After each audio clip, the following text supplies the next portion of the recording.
My name is Katherine Scroggs, and I'm 62. I'm currently retired. I just retired before we moved here, and before I was retired, I worked as a supervisor at a teaching hospital in Dallas. It was a combination of things. It was political. We wanted safety, and we wanted some excitement. We wanted a big change. And it was kind of a dream to make a change that would combine both of those things in a place that was good for us. So during COVID, we realized that the status quo was not something we wanted to keep with. This was a perfect time to see what our future, we didn't want that for ourselves. So we started making plans, we started watching videos, we started researching, and we planned an escape from our country. Being in Texas, it's really, really hot in Texas, and we wanted to be in the northern part of Portugal. And so we came on a scouting trip, and we went to Caldas de Rainha, Coimbra, Porto, and Gaia. And so we only focused on the north, and of course, Braga. And we were only in Braga a few days, and as we were leaving Braga, I thought, this place is wonderful. It was a Sunday morning. I remember it very distinctly. I remember sitting there waiting for our Uber. We were going to leave this beautiful city, and you know, it was just the place for me. But we hadn't visited everywhere else yet. But once we did, we went home. We compared notes. My husband was leaning towards Porto, and I was leaning towards Braga.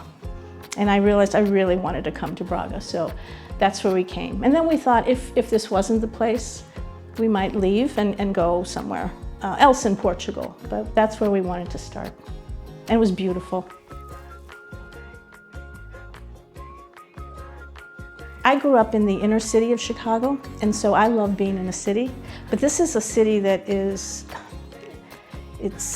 there's always, there's a kind of it's event after event, and the people seem very kind, and we were able to assimilate relatively easily. There's a strong community of people here to help you with learning your way about, or where to get things, or how things work. And so those things have been really a strong, all of those things combined, mostly the people too. But the look of the place, it's so beautiful. And the location between the national park and the ocean, you know, it's the best of both worlds for us.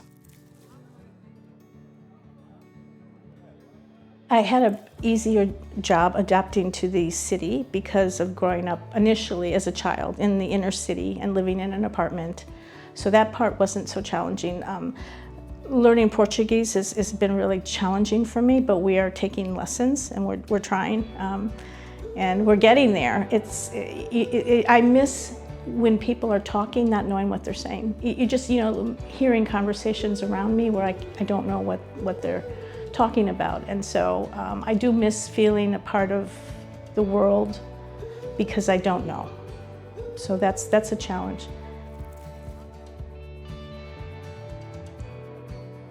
My experience has been very positive. Sometimes as an American, sometimes people have a negative idea about you, and I didn't experience that at all. I didn't feel like people instantly disliked us because we were American. You know, I've heard of that in some places. We have tried to be not, accommodating. We've tried to be to learn. We've tried to assimilate, and it's been really wonderful how people have treated us. We've made some contacts of people we use for different things, as far as, say, we shop here, and we've got a good relationship, and it's been easy, and we've really enjoyed that. So that's, I think, just the attitude was welcoming. Yeah. We've had challenges with finding the spicier food we're used to, even something like jalapenos. So the culture is different in that, we had a car and we drove, and we had that ability to get around. But it's kind of a car culture in Texas. I do miss the wide openness of it, but between that and the food, maybe that's some of the things that I miss. But mostly, we've really loved every minute here. We really have. And so the things we've missed, we've tried to find ways of, finding substitutions. So the differences, though, are weather. Today's pretty warm, but weather and the culture, the people. It's just there's a lot. There's a lot of between the two. They're I don't know. It's also interesting to have the privilege of living in different places, so you can see how different people, day-to-day things. That's been good. Very positive, yeah. So the paperwork we've had to do has gone relatively smoothly. We've had great medical care. I went to the dentist. It was fantastic. Part of research is joining groups to learn about how things are, and you really don't know until you come, because there were some things that were represented, and they may have been in different parts of Portugal, perhaps in Lisbon. That wasn't our experience here, so it was easier than we had anticipated, I think. Plus, we found a great location. We met nice people. Some of the things that could have been challenging for, let's say we had something go wrong with the apartment, or we didn't have to deal with that. So it's been relatively very smooth. We've had that. We have a son and daughter-in-law there. We have family there, a family who just visited us. A lot of people are coming to visit us. I will tell you, it's like we have a calendar now of people want to come to Portugal to visit, but no, I don't have any interest in going back. And I will say I've heard of, I've heard of people who have also gone back and they feel a little uncomfortable. The climate political climate is challenging. So once you get used to a different way of life, it's hard to go back to that, because you're not as, you feel safer.